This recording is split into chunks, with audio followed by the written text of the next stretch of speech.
noche, al sur de la frontera, gobierno de Estados Unidos pone en marcha el programa de Parole in Place. Organizaciones aplauden decisión. Caen considerablemente las entradas ilegales por la frontera sur de Estados Unidos. Inician deportaciones en el marco del convenio Panamá-Estados Unidos. Indocumentados con cónyuges estadounidenses ya pueden solicitar alivio migratorio. Muy buenas noches, ¿qué tal? ¿Cómo están? Qué gusto que nos acompañen. Bienvenidos a una nueva edición de Al Sur de la Frontera. Está con ustedes Roxana Webb y en la próxima hora vamos a hablar de migración. El cobro del derecho de piso, como se le llama, o una extorsión por parte del crimen organizado está amenazando ahora a los albergues de migrantes. Tenemos una nota con el periodista de la red de noticias Salvavisión, Ernesto Cornejo, que entre otras informaciones nos compartirá datos alarmantes sobre estas denuncias que hacen los migrantes indocumentados. Buenas noches, Ernesto, qué gusto saludarte. Bienvenido. Alarma y preocupación hay en algunas ciudades fronterizas con los Estados Unidos y México ante el incremento del crimen organizado. Una situación que ha llevado también a los albergues a redoblar la seguridad. Y es que estas personas están solicitando altos cobros a las familias migrantes con tal de permanecer en estos lugares. Más detalles se los presento en el siguiente informe. Como una amenaza de querernos quemar el lugar. Lo que antes se consideraba un secreto a voces entre defensores de migrantes en Tijuana, la mayor urbe del límite norte de México y Estados Unidos, ahora es toda una realidad. Y es que se han incrementado las extorsiones por parte del crimen organizado contra este sector, obligándolos a pagar grandes cantidades de dinero a cambio de resguardar sus vidas. Por su parte, las autoridades han asegurado que han activado los mecanismos para hacerle frente a esta situación. La Guardia Nacional puede tener presencia en los albergues afuera. Ya se han hecho en algunos albergues para neutralizar la situación. Ya se ha dado con algunos responsables en las anteriores ocasiones. Y bueno, esperemos que Por eso hago mucho énfasis en que deben denunciar para que la fiscalía se ponga a investigar, ¿no? Sobre cuál es el motivo, ¿no? De solicitar el cobro de piso, ¿no? De estos albergues y den con los responsables. La migración se ha convertido en un negocio para muchos, ven a los migrantes como una mercancía y quieren sacar lucro en todo lo posible. Ese es el gran problema, ¿no? Los migrantes ya es lucro, es dinero, es tráfico irregular y genera ganancias a estas bandas criminales. También se refirió a los resultados que se han tenido en torno a la orden ejecutiva del presidente Biden de disuadir los cruces ilegales en la frontera sur. Entonces sí ha tenido su impacto, inmigrantes han entendido ese mensaje y se están apegando más a las vías regulares. Las personas que llegan, la mayoría de extranjeros, hablo de extranjeros porque nacionales pues no necesitan una visa para transitar México. Los extranjeros pues ya están llegando con sus citas hechas en la Ciudad de México de CBP One y ya nomás llegan como 1 o 2 días a Tijuana y ya se cruzan. Es el nuevo fenómeno que estamos viendo, una migración de un tránsito de 1 o 2 días, porque hay una contención en centro y sur que ya no les permite llegar tan fácil al norte. Entonces, cuando una vez tienen la cita programada de CBP One, ya tienen libre tránsito en el país, ya ninguna autoridad les puede obstaculizar el tránsito, ¿no? Con su cita que la muestren en la celular y ya pueden transitar libremente. Tijuana se prepara para recibir a las nuevas autoridades que estarán al frente de la municipalidad. Mientras tanto, los migrantes guardan la esperanza que sus peticiones y su integridad sea garantizada. Informó Ernesto Cornejo para la red de noticias Salvavisión desde Los Ángeles, California. Y la Casa Blanca y la Oficina de Aduanas y Protección Fronteriza reportan una disminución en la cantidad de migrantes irregulares procesados en la frontera sur de Estados Unidos. La cantidad de migrantes procesados en la frontera sur de Estados Unidos ha mostrado una disminución en las últimas semanas. En El Paso, Texas, las autoridades fronterizas están recibiendo un promedio de 380 inmigrantes por día, una reducción que se atribuye en parte a las medidas implementadas por el presidente Biden el 4 de junio. Por día hemos estado viendo aproximadamente 380 migrantes por día aquí en el sector. Sin embargo, ahorita la mayoría de nuestros encuentros son personas quienes están tratando de evadir detención. Un informe reciente de la Agencia de Aduanas y Protección Fronteriza revela que en julio los encuentros con los inmigrantes cayeron un 32% en comparación con el mes anterior. Por otra parte, la candidata a la presidencia, Kamala Harris, anunció en marzo una inversión millonaria para generar oportunidades en Centroamérica. Los republicanos afirman que la gestión de Biden y Kamala Harris sufre la peor crisis fronteriza en la historia de los Estados Unidos. Hemos establecido Centroamérica Adelante, una innovadora asociación entre el sector público y privado que durante los 3 años pasados se ha conformado por presidentes de compañías y filántropos de todo el mundo. Bueno, nosotros creemos que la vicepresidenta comparte la responsabilidad con el presidente por todos los fracasos que ha tenido esta administración, comenzando por el suyo personal. Le asignaron la función de zarina de fronteras y eso ha sido el peor desastre de esta administración. El Departamento de Seguridad Nacional ha informado que desde la implementación de estas medidas ha expulsado cerca de 92,000 personas de más de 130 países en 300 vuelos de repatriación. Este es un informe de Jacqueline Orellana. Cerca de 500,000 de personas se verán beneficiadas con el programa Parole en Play, lo que significa que todo ciudadano estadounidense casado con algún indocumentado podrá resolverle su estancia legal en el país norteamericano.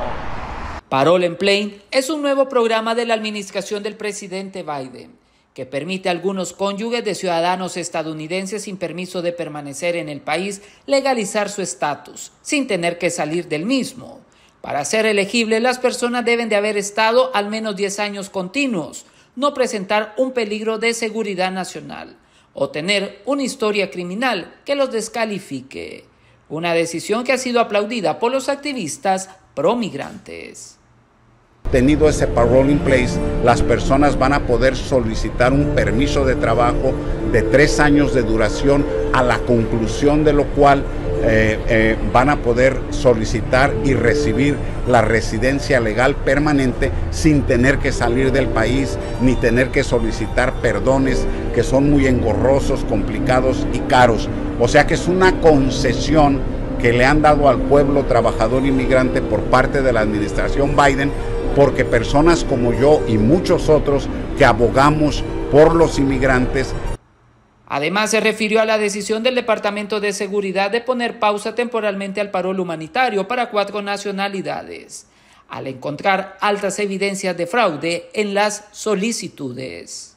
Que ni haitianos, ni cubanos, ni nicaragüenses, ni venezolanos podrán seguir solicitando y recibiendo protección legal migratoria en la forma de parole in place o de una posible futura legalización, ya sea por asilo o por algún otro cambio en su situación personal que les permitiera poder adquirir en un futuro la residencia permanente. Es desafortunado, pero bueno, así es la política. Por ahora solo esperan que el tema migratorio no sea ocupado como una ficha de ajedrez en la carrera política de los demócratas y republicanos para alcanzar la presidencia de los Estados Unidos. Más bien que se busque por fin un alivio migratorio para millones de personas que no cuentan con una base legal en los Estados Unidos. Informó Ernesto Cornejo para la red de noticias Albavisión desde Los Ángeles, California. ¿Y a qué se debe esta caída de arrestos por cruces ilegales en la frontera de Estados Unidos con México?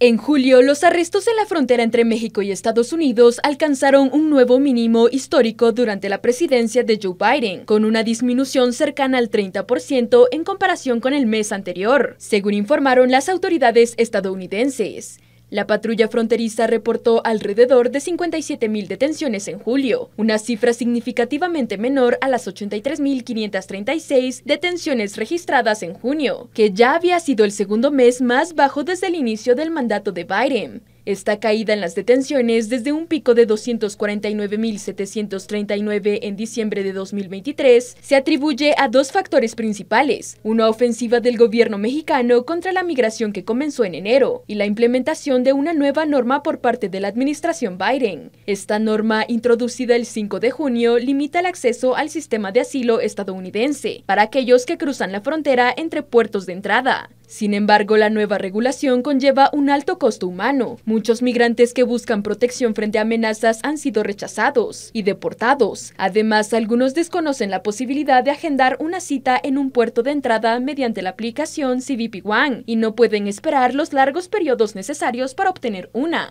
Mientras tanto, México reportó que sus autoridades migratorias encontraron a migrantes en 712.226 ocasiones durante los primeros 6 meses de 2024, lo que equivale a aproximadamente 120.000 encuentros mensuales. Más al sur, el flujo de migrantes en tránsito hacia Honduras desde Nicaragua se ha reducido significativamente, de 1.482 por día en mayo a 791 por día en los primeros días de julio, según datos oficiales. Este es el ritmo diario más bajo registrado en Honduras desde abril de 2023. La disminución también es evidente en el tapón del Darién, una peligrosa ruta migratoria entre Colombia y Panamá. Aunque el nuevo gobierno de Panamá no ha actualizado oficialmente sus cifras por país desde el 1 de julio, los comunicados de prensa del Servicio de Migración indican que registraron 14.942 migrantes en el Darién durante los primeros 21 días de julio. Esto representa un promedio de 712 migrantes por día, una baja notable desde los 1.035 diarios probables en junio y la tarifa diaria más baja desde diciembre de 2022. Expertos en migración han señalado que esta significativa disminución se debe en parte al cierre de varios puntos en la selva del Darién, lo cual ha contribuido a frenar el flujo migratorio en la región. Las autoridades consulares de México y Paraguay realizaron una actividad cultural en la que se pretendía conocer de cerca cada una de sus tradiciones, pero también así apoyar a los pequeños, medianos y grandes empresarios en este lugar. Más detalles a continuación. El Consulado General de México en Los Ángeles llevó a cabo la 7ª edición de Mi Casa es Tu Casa, una actividad cultural que simboliza la cordialidad, la cortesía y la hospitalidad que tiene el país azteca con el resto de nacionalidades, creando un sentimiento de solidaridad y convivencia. En esta ocasión contó con la participación de la delegación de Paraguay residente en la ciudad angelina.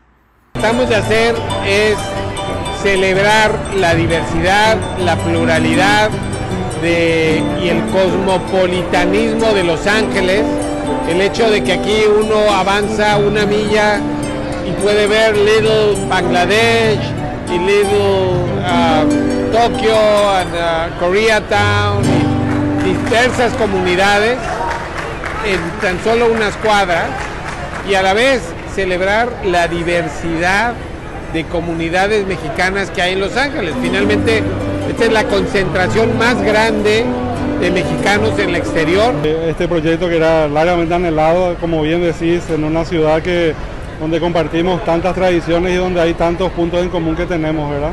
Y crear estos espacios, estas plataformas para nosotros, darnos a conocer y dar a conocer a la comunidad angelina y a México, ¿verdad? Como un destino potencial del turismo también, de ida y vuelta en una relación ganar-ganar, es súper importante. Así que estamos muy felices de participar hoy de esta actividad en conjunto.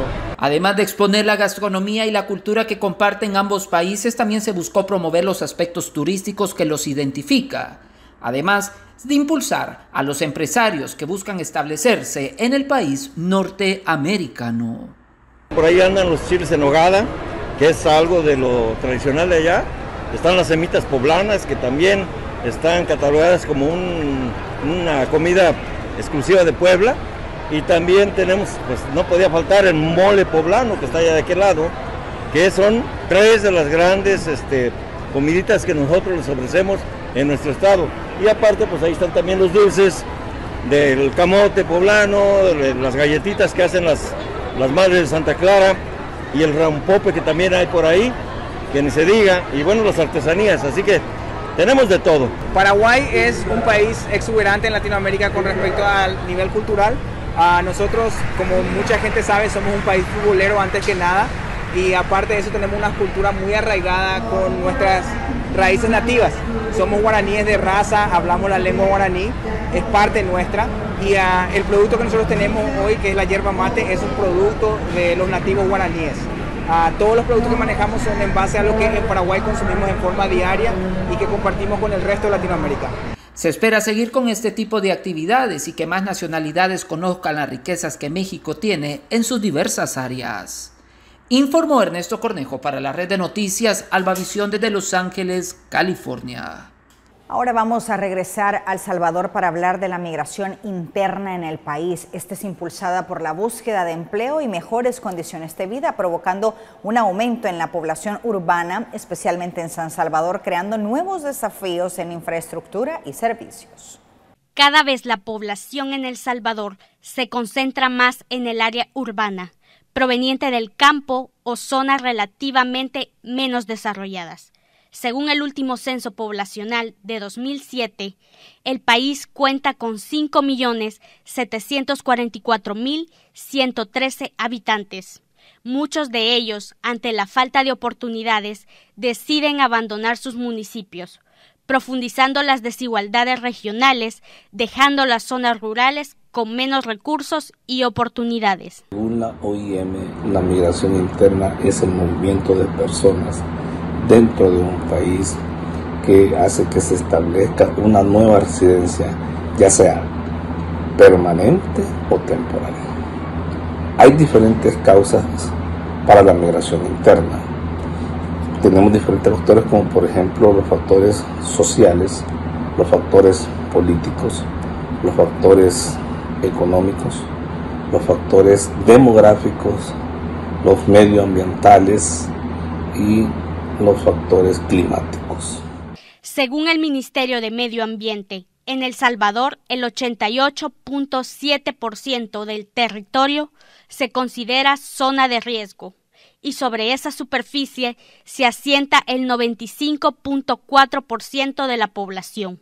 En la actualidad, los desastres naturales se han vuelto más frecuentes e impactantes, lo que provoca el desplazamiento de personas cada año.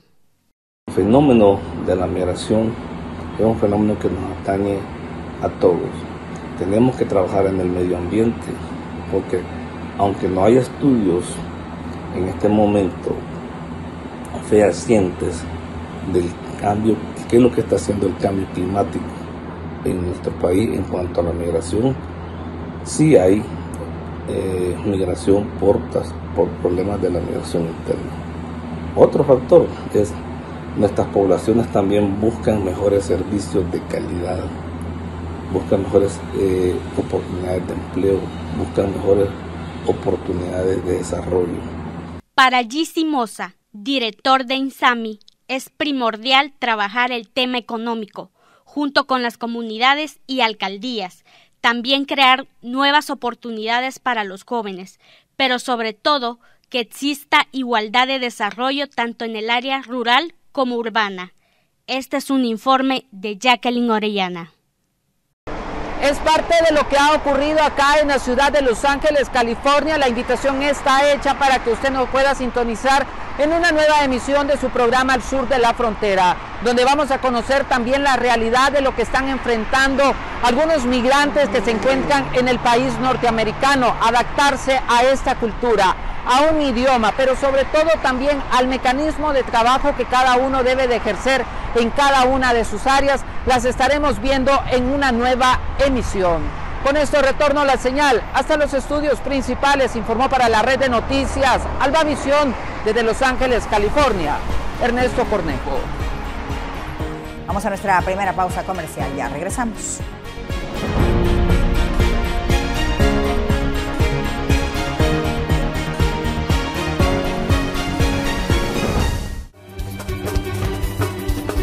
Con Noticiero Hechos te informas en las redes sociales. Puedes informarte en vivo en X,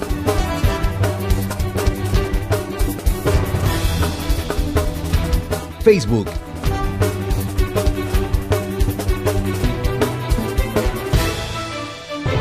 y YouTube. La noticia en 360 grados con la credibilidad de Noticiero Hechos.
Con Noticiero Hechos te informas en las redes sociales. Puedes informarte en vivo en X,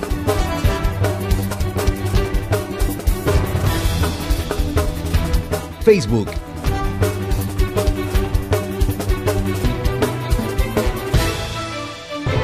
y YouTube. La noticia en 360 grados con la credibilidad de Noticiero Hechos.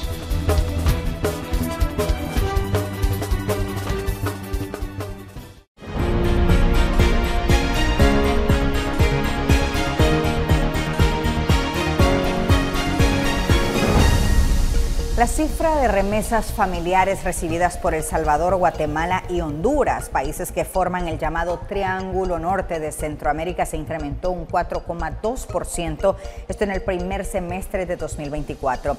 Y las remesas familiares que recibió El Salvador entre enero y mayo de 2024 llegaron a los 3.390.36 millones de dólares, lo que representa un incremento interanual del 1,75%, esto en comparación con el mismo lapso de 2023, según los datos del Banco Central de Reserva del BCR.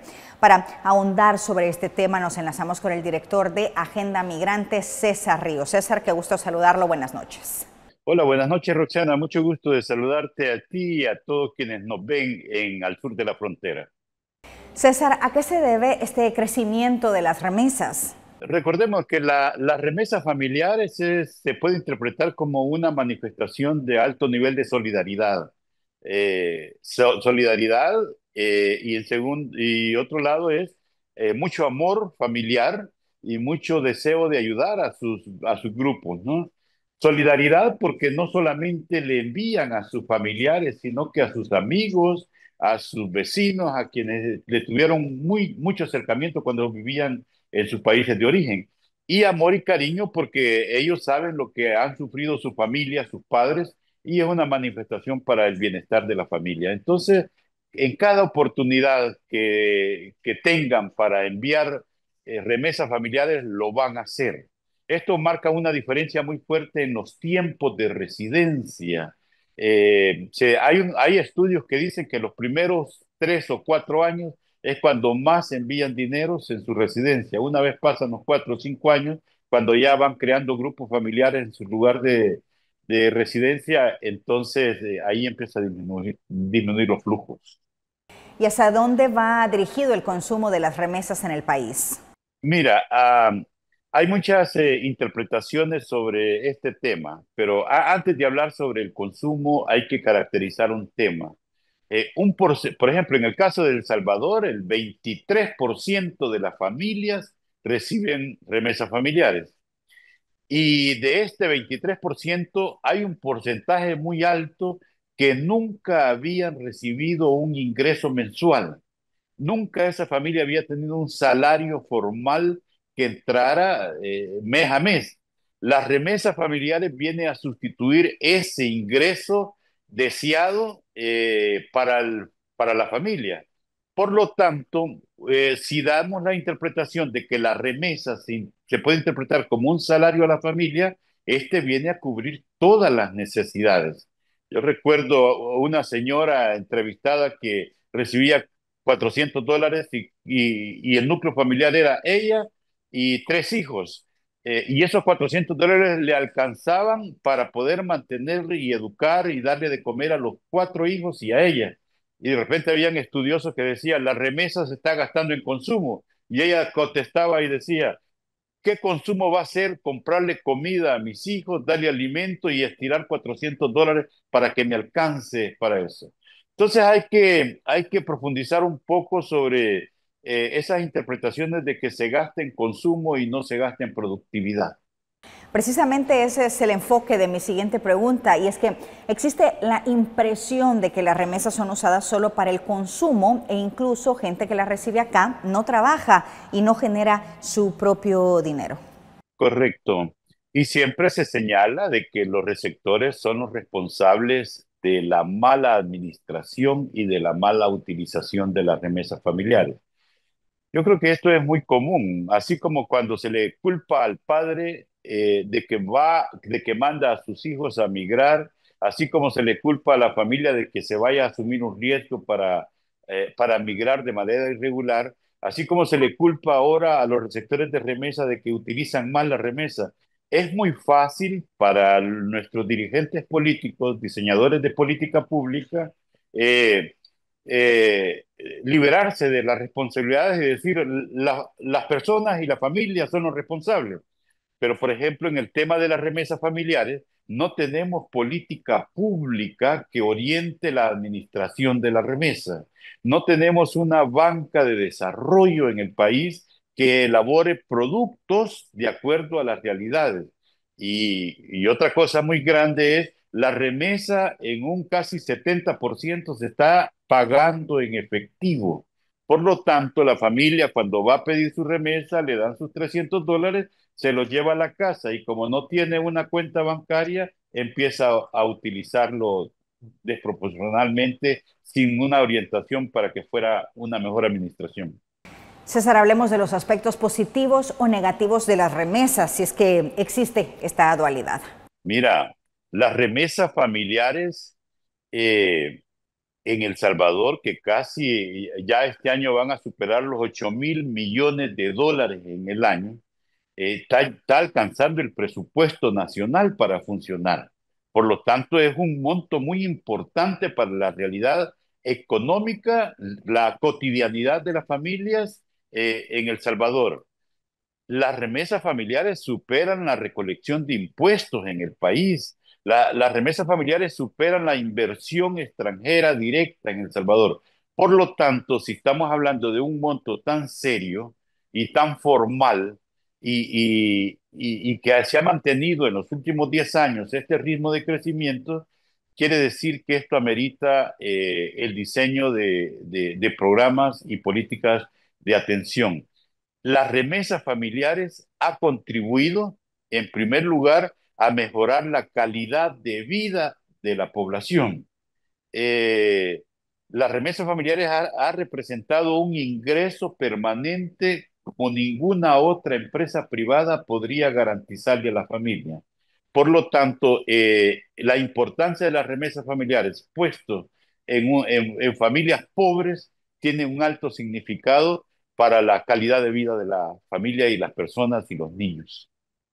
Además de El Salvador, ¿cuáles son los otros grandes receptores de remesas en América Latina? Mira, interesante esto porque si nos vamos a interpretar por cantidad de remesas, como México, como El Salvador, como Ecuador, como Colombia, y ahora que Nicaragua está con un ritmo acelerado de recepción de remesas, habría que hacer una comparación entre la cantidad de remesas y la población en los países. Por ejemplo, si hablamos de cantidad de remesas y población, El Salvador representa casi el tercer puesto en América Latina porque el número de habitantes en nuestro país comparado con los ingresos tiene un alto valor. México tiene una gran cantidad de remesas familiares que entra, pero su población es muy grande, ¿no? Entonces ahí viene la importancia. El Salvador, por su espacio geográfico, por su población y por su cantidad de remesas que ingresan, tiene un nivel de importancia muy grande.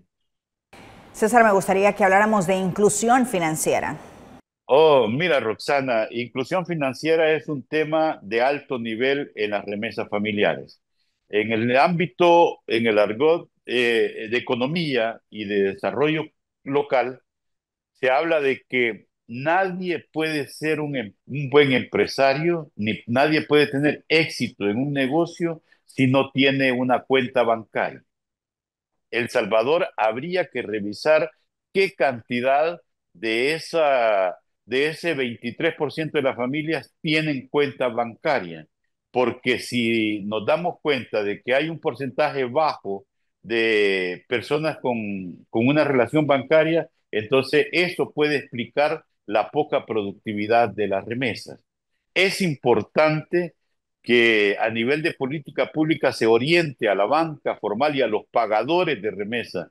Y deberíamos optar y orientar a que las remesas se paguen en pocos niveles en efectivo y mejor se depositen a una cuenta bancaria para inducir a las familias a insertarse al sistema financiero. ¿Y qué implica que las familias receptoras de remesas tengan una cuenta bancaria? Mira, en primer lugar, teniendo una cuenta bancaria y donde deposites tu dinero, tiene mejor administración. El Salvador está liderando en Centroamérica su banca. La banca de El Salvador es muy creativa y ha diseñado muchos productos en el que te pueda bancarizar. Es más, ahora ya casi no vamos al banco porque los mecanismos virtuales son muy ágiles para la administración del dinero. Creo que a la banca podemos pedirle que cree caminos y mecanismos para que las remesas familiares se depositen en una cuenta bancaria de la familia y la familia tenga su tarjeta, sus mecanismos, que vean cuánto es su saldo, que vean qué dinero tienen disponible. Pero sobre todo, Roxana, hay un tema muy importante. El hecho de que tengan una cuenta bancaria donde reciban sus remesas familiares, el objetivo es transformar las remesas familiares en un instrumento de negociación y acceso a otros productos, como créditos para compra de viviendas, como créditos para poner un negocio, como créditos para educación. Y así le pedimos al banco que tome en cuenta los ingresos de las remesas como garantía para poderles otorgar beneficios bancarios y financieros. Gracias, César, por su tiempo. Qué gusto saludarlo. Gracias, buenas noches. Muchas gracias a ti, Roxana. Un saludo y un fuerte abrazo a todos los que nos ven. Vamos a una nueva pausa comercial. Ya volvemos.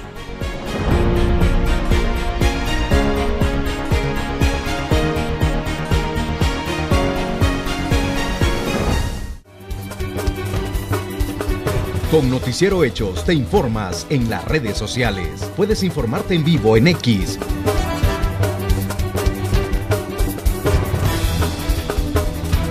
Facebook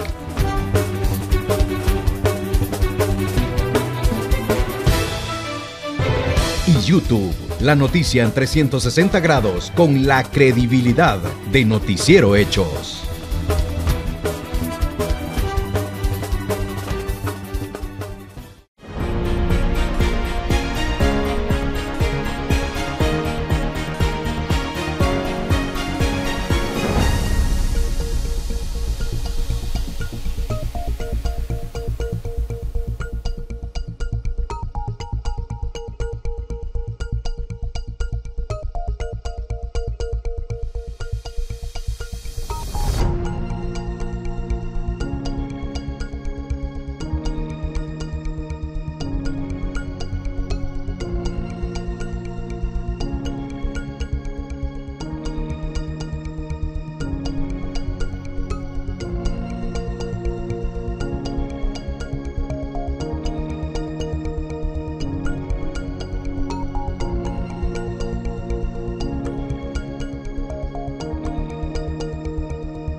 Con Noticiero Hechos te informas en las redes sociales. Puedes informarte en vivo en X,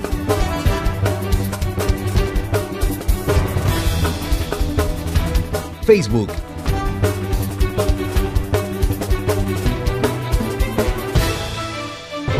y YouTube. La noticia en 360 grados con la credibilidad de Noticiero Hechos.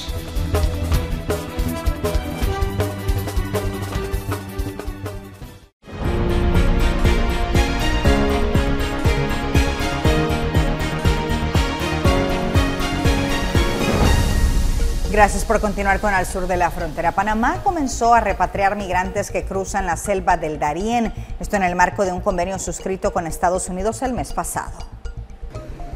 Panamá inició la repatriación de migrantes con 29 personas de nacionalidad colombiana, la mayoría con antecedentes penales, incluyendo un miembro del Clan del Golfo. En el caso de los venezolanos, la nacionalidad con mayor cantidad de migrantes que atraviesa el Darién, el suspenso de las relaciones diplomáticas impide un acuerdo de repatriación. El proceso de deportación cubre tanto las personas que tienen antecedentes penales en sus países de origen y personas que hayan ingresado irregularmente al país, que todas las personas que ingresan por la frontera con Colombia ingresan de forma irregular porque el Servicio Nacional de Migración no tiene un puesto de control migratorio en esa provincia o en el Darién. Aunque la migración en Darién ha disminuido 30% en comparación con 2023, la cifra aún es importante. Estados Unidos dice que trabaja con terceros países para garantizar la acogida de nacionalidades como la venezolana. Estamos en conversaciones con varios otros países seguros donde estamos pidiendo que ellos apoyen con residencia temporal o permanente para acoger algunos de estos grupos. Pensamos que igual no van a poder llegar y entrar a los Estados Unidos y ellos están pasando a través de países que son seguros y le pedimos que se queden en esos países. Las deportaciones continuarán en los próximos días. Entre tanto, las autoridades panameñas buscan incorporar como destino a Ecuador y a India. Oscar Zulbarán, Voz de América, Panamá. El Instituto Guatemalteco de Migración se refirió a las cifras de deportados que registra el país. Ese país, en su mayoría, son núcleos familiares. El Instituto Guatemalteco de Migración dio a conocer las cifras respecto a las deportaciones de guatemaltecos que viajan a los Estados Unidos y no se logran establecer en ese lugar y tienen que regresar nuevamente al país. De esa cuenta, el director del instituto indicó que en lo que va del año son cifras altas y corresponden a núcleos familiares. Escuchemos. En relación a los vuelos, ¿verdad? Generalmente México nos está trayendo a la semana 2 vuelos de personas en donde están adultos, niñas, niños, unidades familiares y también niñez y adolescencia no acompañada. En relación a Estados Unidos, ha estado siempre entre 10 a 12 vuelos a la semana. Por ejemplo, en la semana del 5 al 10 de agosto tenemos 10 vuelos, ¿sí? 10 vuelos que están ingresando de Estados Unidos. Generalmente se manejan de 2 a 3 vuelos por día entre la semana. Es muy raro que venga, digamos, en fin de semana generalmente no hay vuelos, pero sí se ha mantenido la tendencia de 10 a 12 vuelos. No es que esté aumentando la deportación y por ende pues es más o menos la misma población. Ahora bien, respecto al número de personas retornadas global, tenemos al 7 de agosto la cantidad de 53.477 personas guatemaltecas retornadas y deportadas, tanto vía aérea como terrestre, de los cuales adultos son 48.052, siendo 12.216 mujeres y 35.836 hombres. En relación a la niñez y adolescencia tenemos un total de 5.425, de los cuales acompañados, se presume son unidades familiares o vienen en unidades familiares, son 3.666. Niñas, niños y adolescentes no acompañados pues son 1.759. Y aquí vamos viendo cómo ha ido disminuyendo el retorno y deportación de niñez y adolescencia no acompañada, y esto nos está diciendo también que en su mayoría son unidades familiares las que están migrando y por lo tanto al ser retornados o deportados pues vienen con sus padres.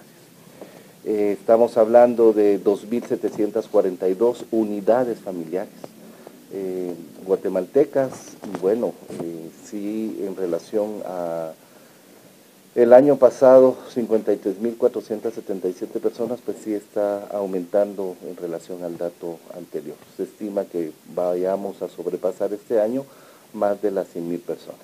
Aquí hay un protocolo de recepción, ¿verdad? Inicia desde el trabajo que hace Cancillería en la identificación y en la documentación para poderlos traer, si es vía aérea o terrestre, pongámosle vía aérea, pues ya a través de Cancillería la comunicación se trae a las personas, ingresan aquí al centro de retornados de la Fuerza Aérea Guatemalteca, ahí tienen distintos accesos a servicios, desde el control y el registro migratorio, se tiene acceso a salud a personas que necesitan ser atendidas, revisadas, y posteriormente también hay una oficina de RENAP para aquellas personas que necesiten recuperar su documentación, su DPI. y posteriormente pues ya se les atiende en relación y en conjunción con otras instituciones. En el caso de las personas adultas, unidades familiares o niños no acompañados, tenemos una coordinación que es parte del protocolo. Por ejemplo, Conamigua nos registra información, OIM nos está proporcionando kits de refrigerios y también de vestimenta para las personas. Recordemos que no todas vienen con algunas prendas que van a climas fríos y también se les proporciona. Tenemos a la SOCEP que apoya a las unidades familiares. Y luego de llegar a territorio guatemalteco, ellos tienen un protocolo y procedimiento a seguir, sobre todo con los núcleos familiares que deberán ser reorientados hacia sus lugares de destino, desde donde decidieron partir a los Estados Unidos. Para los menores no acompañados, también tiene un protocolo específico que pues va de la mano de diferentes organizaciones. Además de eso, la Procuraduría General de la Nación, quienes se encargan de establecer la situación legal de los menores. Ellos van con familiares o van sin acompañamiento para poder tener ellos en cuenta hacia dónde serán destinados o bien se quedarán a cargo del gobierno. Pero son parte de las declaraciones que recientemente brindaron las autoridades del Instituto Guatemalteco de Migración respecto a las deportaciones en nuestro país, en donde pues se ha alcanzado una cifra más alta a comparación en el mismo lapso de tiempo en el 2023. Con esta información para al sur de la frontera, en imágenes de Héctor García, David López. Y pese a la retórica de los republicanos y de Donald Trump, es el gobierno de Joe Biden el que más migrantes ha expulsado y deportado de los Estados Unidos. Esto ha sido posible por el llamado Título 42, que aunque fue implementado por Trump, fue continuado por Joe Biden al asumir la presidencia estadounidense. Tan solo durante sus 2 primeros años en el cargo, Biden utilizó el Título 42 para expulsar a casi 3 millones de migrantes. Una alta cifra, para ponerlo en contexto, durante los 4 años de Trump solo se expulsaron a 2 millones de personas en total. Hay que hacer nota que aunque aumentaron las expulsiones, el número de deportados bajó. Las expulsiones bajo el Título 42 pueden ocurrir casi de inmediato, mientras que las deportaciones ocurren únicamente después de que un juez las ordene, y usualmente ocurrió con personas que ya se encuentran dentro de los Estados Unidos. Del medio del medio estadounidense político, considera que ocurrió porque ante el aumento de migrantes en la frontera, la administración Biden llevó a agentes de ICE para apoyar a la patrulla fronteriza, dejándose de enfocar que estaban en los Estados Unidos, estos indocumentados. Tan pronto terminó el Título 42, en mayo de 2023, las deportaciones se dispararon inmediatamente a cifras históricas. Y Mabel Saucedo, periodista de la RNA, consultó con un especialista en temas internacionales cómo ha afectado y podría ser el panorama para los migrantes irregulares por el cambio de autoridades en los Estados Unidos. La expectativa sigue creciendo con relación a que el tiempo se acorta con relación a las elecciones en Estados Unidos. En ese sentido, pues también es importante recordar que durante los últimos años se han incrementado las deportaciones de guatemaltecos desde los Estados Unidos, y en ese sentido nos acompaña el internacionalista Francisco Lemos, a quien damos la bienvenida para que nos pueda explicar a qué se debe el aumento de estas deportaciones en el gobierno de Biden en comparación de cuando estuvo Trump. Bueno, en primer lugar hay que decir que hay una coyuntura política en este momento en Estados Unidos. Estamos a menos de 3 meses de la elección a presidente y Congreso y Senado de Estados Unidos, y estos temas tienden a poner en primer punto la migración. Entonces ese es un primer contexto en el sentido, hay campaña electoral y los dos candidatos pues tienen que manejar el tema de migración como parte de su estrategia de campaña para ganar votos. Sin embargo, también hay que decir que en política de migración en Estados Unidos no importa el partido, ¿sí? Es un mito que se diga que con los demócratas se favorecen la migración y con los republicanos no. Estas son políticas de Estado, esté quien esté en el gobierno, no va a variar. Lo que hacen es matizar, es decir, forma y estilo, pero el fondo es que hay una política antimigratoria, sea Biden o sea Trump. Lo hemos visto con otros gobiernos de Estados Unidos, por ejemplo, el gobierno de Obama fue uno de los gobiernos que más gente regresó migrantes a los países, ¿verdad? Y deportaciones. Entonces eso está demostrado que no es que más demócratas o más republicanos. Lo que sí es, digo yo, repito, forma y estilo. ¿Cómo los voy a deportar? Elegantemente o estilo, ¿verdad? Entonces por ahí decimos es una coyuntura política que ahorita en tiempo de elección a noviembre los dos candidatos van a jugar con esa carta. Y precisamente con ello, ¿qué proyección se podría tener, por ejemplo, si Kamala Harris pudiera ganar las elecciones o bien Donald Trump podría tener una reelección con relación a las mismas, siempre en materia de deportaciones? Indudablemente, cualquiera que los gane, cualquiera que gane la elección tendrá que, al inicio de su gobierno, dar una muestra de su palabra, pero eso solo es algo con efectos demostrativos como tal, porque tanto como decía anteriormente Kamala o Trump, pues van a realizar las mismas políticas que en cuanto a materia. Sin embargo, ya tenemos una experiencia con Donald Trump, ya estuvo en el gobierno y endureció las políticas migratorias, pero no cabe duda que también en un gobierno demócrata encabezado por Kamala, quizás no se van a endurecer las políticas, pero sí se van a establecer estrictos controles que se van ir viendo. También hay que decir, es válido afirmar que en el tema de política migratoria en Estados Unidos, sépase que Estados Unidos también le conviene a la migración por efectos de su economía. Eso es algo que no trasciende, no se dice, pero los estudios e informes demuestran que mucho de la mano de obra que Estados Unidos tiene, sobre todo en el ámbito rural, en el ámbito de campo, en su agricultura, es a través de mano de obra de inmigrantes. Entonces, lo típico, la doble moralidad. Por un lado condenamos la migración, pero por otro lado la necesitamos. Eso también es otro punto que hay que tomar en cuenta. Naturalmente que ellos hablan de una migración ordenada, normalizada y todo eso, pero sépase que hay un doble juego ahí, un doble juego moral, ¿verdad? En el sentido de que restringe, pero a la vez lo necesita. Como lo mencionábamos al inicio de este enlace informativo, hay poco tiempo de diferencia para que se llegue ese día de las elecciones. Durante estos meses, ¿cree usted que se podría dar todavía más el endurecimiento con relación a los connacionales migrantes? Sí, indudablemente y lamentablemente el tema de inmigrantes, que hay seres humanos, hombres, mujeres y niños, juegan parte de la estrategia electoral. Ahorita cada candidato va, sobre todo el gobierno actual de Biden, va a establecer más estrictos controles para efectos electorales. Eso es lamentable porque no se vale que con una realidad, con una problemática, en el caso particular de nuestro país, con nuestros migrantes, se utilice políticamente, pero digamos, así es la política en Estados Unidos. Por muy demócratas que ellos hablen así, ahorita esperemos que se endurezcan las políticas por parte de Biden como una muestra de que sí tiene esa visión de endurecerlas, porque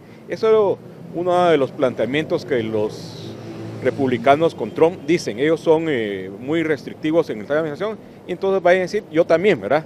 Entonces no nos sorprendamos que en estos meses que llegamos a la elección, Biden endurezca ahí para ese efecto electoral, pero como decía al principio, cualquiera que lo llegue va a ser la misma política, solo va a ser forma y estilo como la implementamos en ese sentido. Gracias por esa explicación. Parte de lo que podría acontecer con relación a estos meses que nos separan con relación a la elección de presidente en Estados Unidos, que en este caso pues recordemos que ya está Kamala Harris, por un lado también Donald Trump, en donde serían los contendientes más fuertes, y con ello pues también se podría establecer el tema migratorio con relación a que la proyección sí es a que vayan medidas más duras para la migración irregular. Muchos guatemaltecos terminan con los sueños truncados cuando son capturados por la patrulla fronteriza. Sin embargo, algunos no dudan en intentar nuevamente llegar a los Estados Unidos. Año con año la cantidad de migrantes aumenta para tratar de llegar a los Estados Unidos. Pero ¿qué pasa con los deportados? Esas personas que intentan cumplir un sueño, sin embargo, se ven truncados porque son retornados a su país de origen. Conoceremos una historia precisamente de una persona quien hace tan solo días fue deportado desde la patrulla fronteriza mexicana, precisamente a la altura del río Bravo. Para que nos puedas comentar cuál es esa parte humana que tú nos podrías comentar acerca de lo que vives como migrante y que al final de cuentas pues fuiste deportado. Bueno, en el camino se viven demasiadas cosas que uno como migrante va sufriendo en el transcurso del camino, desde el clima, sufrimientos también por personas que lo agreden a uno en el camino. En el camino en todo el desierto va encontrando uno muchas personas heridas, algunos hasta fallecidos, y luego ya a la hora de llegar al río, el sufrimiento ya casi para estar a la frontera, y en mi caso, ese sufrimiento grande de que llegué al río, crucé frontera, apenas cruzando cuando me agarró la patrulla fronteriza y me deportó. Ahora, ¿qué es lo que harás? Ya estás en Guatemala, hace tan solo semanas fuiste deportado. ¿Qué es lo que tienes en mente tomando en cuenta que había un sueño por tratar de cumplir? Bueno, viendo la situación acá en el país, la mayoría de migrantes vamos con el sueño de poder venir y darle algo mejor a nuestra familia, a nuestros hijos. Y en mi caso, yo creo que aunque sufrí un montón en el camino, me va a tocar que regresar, porque acá no se puede vivir, no hay demasiado trabajo, estamos sufriendo con la economía.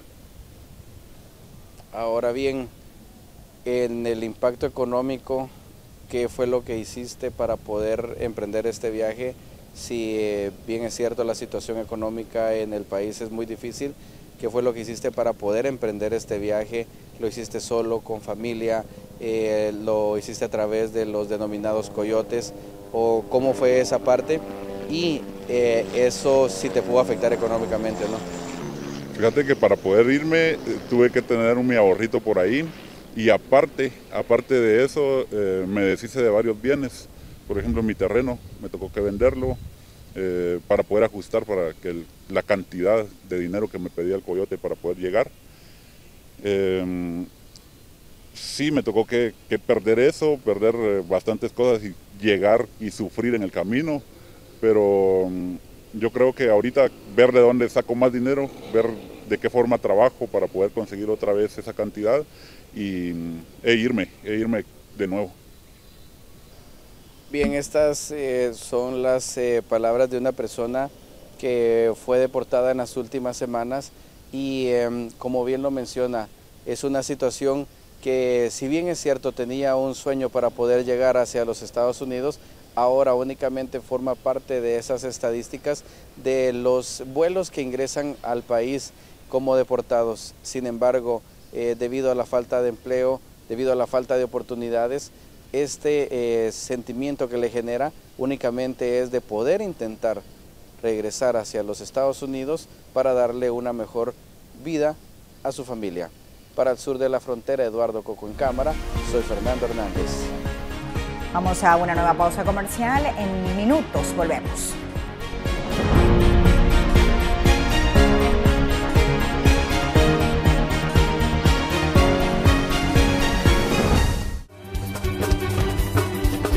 Con Noticiero Hechos te informas en las redes sociales. Puedes informarte en vivo en X,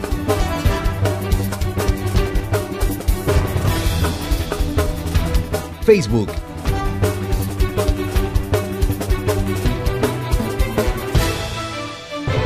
y YouTube. La noticia en 360 grados con la credibilidad de Noticiero Hechos.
Con Noticiero Hechos te informas en las redes sociales. Puedes informarte en vivo en X,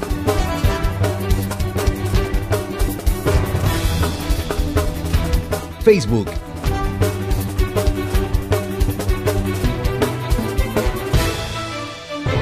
y YouTube. La noticia en 360 grados con la credibilidad de Noticiero Hechos.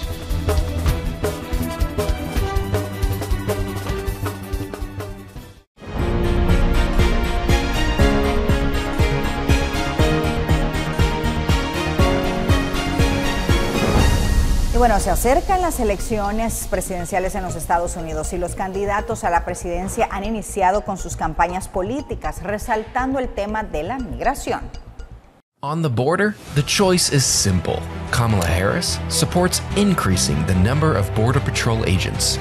Donald Trump blocked a bill to increase the number of Border Patrol agents. En un nuevo video y meeting de campaña en Atlanta, Harris atacó a Trump por liderar la oposición a un fallido proyecto de ley de acuerdo fronterizo del Senado en febrero. Ese proyecto de ley habría pagado la contratación de más agentes de la patrulla fronteriza y habría cortado el acceso al asilo cuando los encuentros fronterizos excedieran un umbral diario.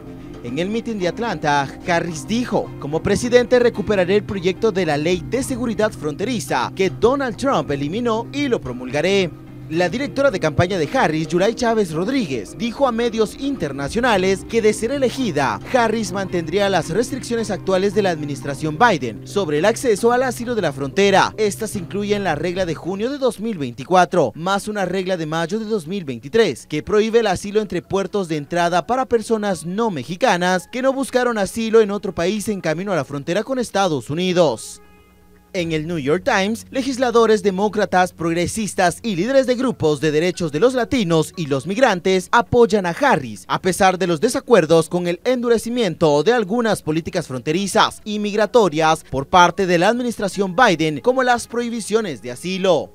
En su nueva estrategia de campaña, Kamala Harris, a quien los republicanos descriptivamente han denominado la zar de la frontera, ha buscado pasar a la ofensiva en el tema migratorio y tratar de darle la vuelta a la narrativa republicana que busca responsabilizarla a ella y al gobierno de Joe Biden por la crisis en la frontera. And the one who's trying to stop her. Trump, and I approve this message. This is America's border czar, and she's failed us.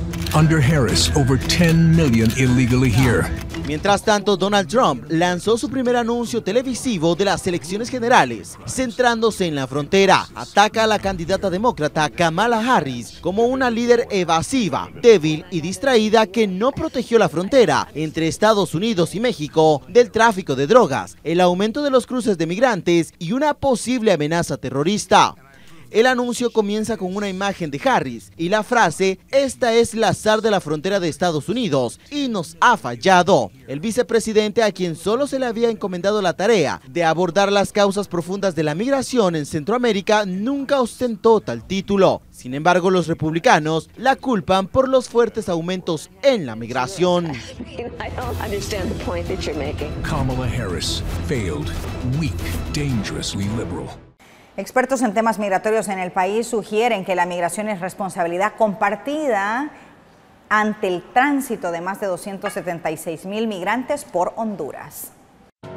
Más de 276,000 migrantes irregulares, la mayoría venezolanos, han cruzado Honduras este año en tránsito hacia los Estados Unidos.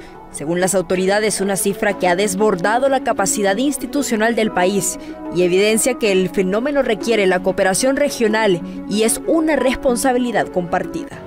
El coordinador del Observatorio de Migración de la Universidad Nacional Autónoma de Honduras, César Castillo, aseguró que la migración es una responsabilidad compartida entre los países de origen y destino, pues el fenómeno no se puede atender de manera aislada y requiere una atención de manera regional.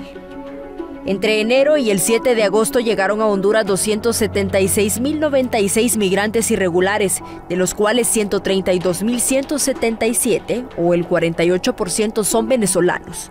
Una cifra que podría aumentar en los próximos meses ante la crisis en Venezuela, de acuerdo con las cifras del Instituto Nacional de Migración. Es una situación preocupante. Recordemos que el flujo de migrantes por el país ha aumentado en los últimos años. Hace 3 años teníamos un flujo de 37,000 personas aproximadamente. Después pasó a 188,000 y el año pasado tuvimos más de 500,000 personas que ingresaron al país de manera irregular, pormenorizó Castillo. La entrada de migrantes ha desbordado la capacidad de respuesta de instituciones estatales y de asistencia humanitaria en Honduras. El experto también lamentó que el gobierno no declare una emergencia por el alto flujo de personas en movilidad humana. A su juicio, Honduras no tiene los recursos ni la experiencia para atender flujos masivos de personas, pues históricamente ha sido y sigue siendo un país expulsor de migrantes, aunque reconoce los esfuerzos del gobierno hondureño. En esta ola migratoria hay familias enteras con niños y adolescentes, y según los datos del INM, 69,584 migrantes irregulares del total que ingresaron al país este año son menores de edad. Y Honduras realizará un proceso de repatriación de los cuerpos de varios hondureños que fallecieron en 2 incidentes violentos en México mientras buscaban llegar a los Estados Unidos. Honduras ha repatriado los cuerpos de varios hondureños que fallecieron en 2 incidentes violentos en México, mientras buscaban llegar a Estados Unidos. Dixon Adalid Contreras Méndez, de 21 años, y Cristian Danilo Cortés, de 20 años, fueron víctimas de un enfrentamiento armado en Titácuaro, Michoacán. Sus cuerpos llegaron este jueves a San Pedro Sula Cortés, al norte de Honduras. Sus restos, junto a los de Jorge Sadoc Méndez, de 21 años, fueron exhumados el 9 de julio tras permanecer 9 meses en una fosa común en el país norteamericano. Sin embargo, el cuerpo de Jorge llegó este viernes junto al cuerpo de Alvin Cristóbal Montúfar, asesinado en Chilapancingo, Guerrero. Todos los cuerpos fueron transportados en ataúdes herméticamente sellados, debido al avanzado estado de descomposición. La Secretaría de Relaciones Exteriores de Honduras cubrió todos los costos relacionados con la repatriación, confirmó el cónsul de Honduras en México, Héctor Amador. Y Estados Unidos ya recibe solicitudes de alivio migratorio para indocumentados con cónyuges o padrastros estadounidenses y con al menos una década de permanencia en el país. Se estima que 500,000 de indocumentados casados con estadounidenses y otros 50,000 que son hijastros de estadounidenses pueden presentar sus solicitudes a partir de hoy para recibir un alivio migratorio que les abrirá paso a la residencia permanente e incluso a la naturalización. Lo que hace el parole es que les deja poder estar en Estados Unidos de manera legal, y por esa razón, después, si es que quieren ajustar su estatus, pueden en la mayoría de los casos ya no tener que salir del país. Hasta la fecha, este grupo de migrantes que permanecen en Estados Unidos sin los documentos necesarios debía salir del territorio nacional y pedir un perdón. El proceso suele tardar entre 5 y 10 años. Este tipo de parole es una autoridad ejecutiva, lo que hace que un presidente la pueda poner o la pueda terminar.